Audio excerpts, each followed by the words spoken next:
جت لا تدخلين في ليش اسمه يا وراتاቸው መጣ እየቹት አላህ በረህመቱ ሰው በክፋቱ አይደለም ይባላል። ያው ራሳቸው አመጡት። አንድ የፈረደበት አውርዶት ሄደ። ይህ ብዛቱ በእርግጥ ከሰዎቹ ብዛት ሲታይ ይሄ ትንሽ ነው። ራሳቸው እኔ የሞላለት እንደኛ መተረማመስ የለም። በብራቸው ግዝት አድርገው አምጥተው የብፌው ርዝመቱ ሱብሃንአላህ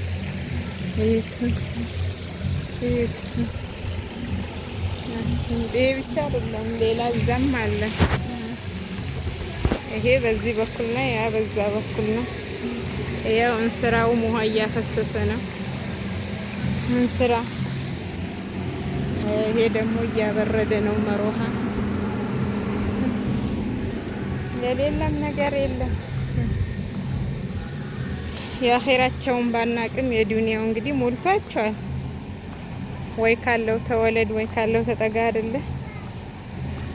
የአኺራቸው ባናቅም የዱንያቸው ግን ፋ ብለው ነው የሚኖሩት። እኛም ሀገራችን ሰላም አድርጎልን እንደዚህ ፋ ብለን የምንኖርበት ጊዜ ያምጣልን። እኛም ባለ ጊዜዎች ያድርገን ነው። እኛ እንደዚህ ዞር ዞር እያልን መጎምጀት ብቻ ሆነ እኮ። ስፋቱ ደግሞ ማሻአላ ደስ ሲል 3ኛ ፎቅ ነው። ፎቅና ምድር አው ይሄ ሁሉ ድግስ የተደረገው ለሴትየዋ የሰውየው ቤተሰብ ስጦታ ይዘው ስለሚመጡ ነው። ሰርጉ እንኳን የሚቀጥለው ሳምንት ሐሙስ ነው። እና ሰመር ባዲ ምን ሞያ እና እንደዛ ነው እላችኋለሁ። ይሄ ምን ነበረ ስሙ? በጉራግኛ አውቀዋለሁ፣ በአማርኛ አላውቀው። ሬት በጉራግኛ መርተዲየ ይባላል። በአማርኛ ሬት ነው መሰለኝ። እዚህም አለ መቀመጫ፣ ሰፊ ነው ማሻአላህ።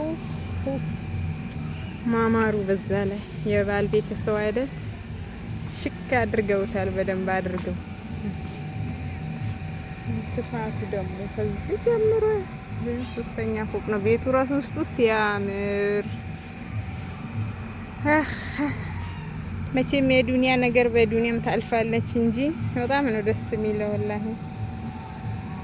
እንግዲህ መጎምጀት ብቻ እንዳይሆን ሀገራችን እንዲፋ ምን ብለን የምንኖርበት ርዝቅ አላህ ይስጠን ብሎ ዱዓ ማድረግ ነው።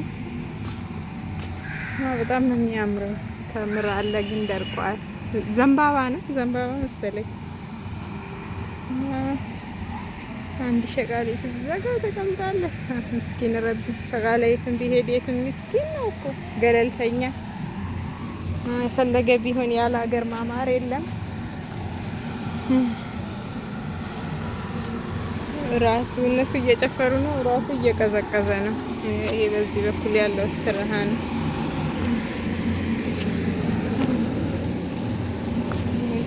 ይሄም ዘንባባ ነው።